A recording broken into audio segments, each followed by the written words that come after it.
The most expensive lesson was probably also the what I consider to be my largest professional mistake, which was I decided to buy an agency in the end of 2017. And when I started putting that deal together, another one kind of came up at the same time. And so I didn't expect the deals to close as close to one another as they did, but I found myself in a position where I think the first agency deal, like acquisition, closed on January 6th of 2018, and the second one was like January 12th. So like 6 days apart. And looking back at it, I don't know what I was thinking. I had never bought an agency before. And like having just the pure ego to think that I could not only integrate one set of team members and one set of clients into my team and my clients and my workflow, but the gall to think that I could do it with two agencies at the same time was like completely insane. It's like kind of psychopathic to think that I could make that actually work.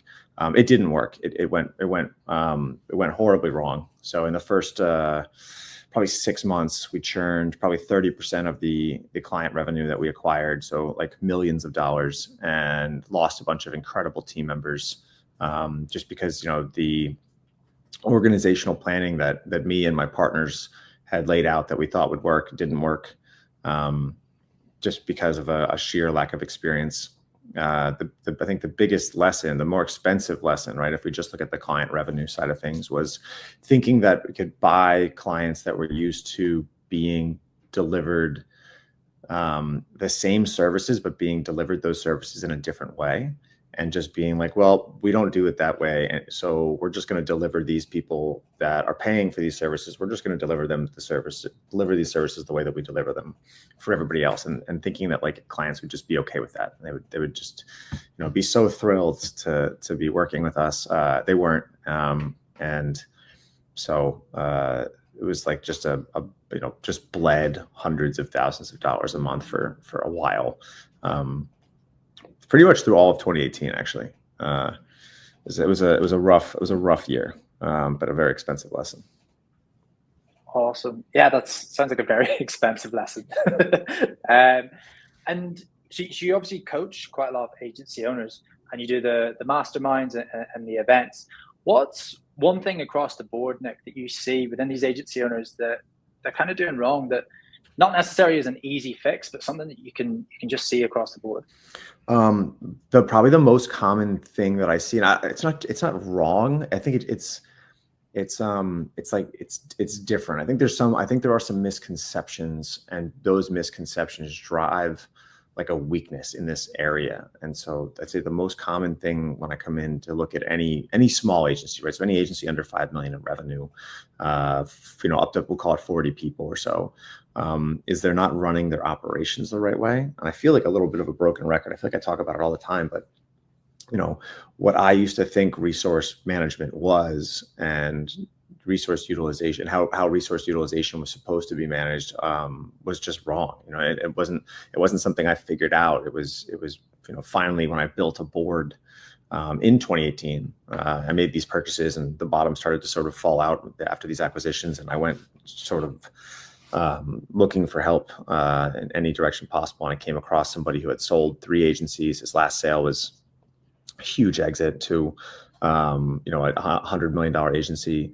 And he took a look at what we were doing, and he just asked some poignant questions that like immediately sort of uncovered like what I didn't know, what I didn't know, which was how to actually run resource utilization correctly. And the easiest way to describe it was, I used to believe that whenever we got to capacity, also what I believed capacity was, which was also not the right way to look at production capacity from an agency services standpoint. But what I used to do was, when we would get to 70%, I would go make a hire, and I got obsessed with, which I think a lot of young founders do. Like when we got to probably somewhere between 10 and 15 employees, I sort of became obsessed with how big the team size was. Well, I've got a team of 20 or 25 or 30, or up to 50 something at some point. And it became this like really big vanity way to sort of stroke my ego. And I was hiring folks, when we still had capacity left, but in my mind, the justification was, well, I don't ever want to not be able to service a client or handle additional capacity requests from a client or sign a new client, because what if we don't have the people to fulfill the services? And what I didn't realize at the time, but what I was doing was, by always hiring when there was still 30% capacity left in a given department, was guaranteeing that 30% margin that you should be shooting for as a net margin, in a pro services business, was just never going to happen. It was just guaranteeing we were just never going to make any money. And it wasn't until the sort of wool got taken off my eyes from my board member that was like, you need to be running it, 95 to 105%. Like, you want to be overextended. You want to be running hot. That's how you make money in an agency. And you shouldn't be making a hire for a role until until your projected utilization for at least the next 2 months is over 100%, and you don't have contract resources that you can lean on. Or if the delta between your contract resource costs and your full-time W-2 full-time team member costs is close enough within your operating margin that it's a no-brainer. If you've gotten value from this clip and you'd like to watch another like it, click here. It's one of them. Now that I know that you stayed around until the end, you're either an agency owner or work at an agency. So with that said, if you're hiring for an SEO or a paid media role and you'd like help to recruit this talent for you, like I've done for at least probably about 100 plus companies now, with an average placement period of 25 days and a 1-year satisfaction guarantee on all placements, then there's 2 links in the description below. So if you need help with hiring, either click the link and book a strategy call with me or my team. Thank you, and I hope you found value from this clip.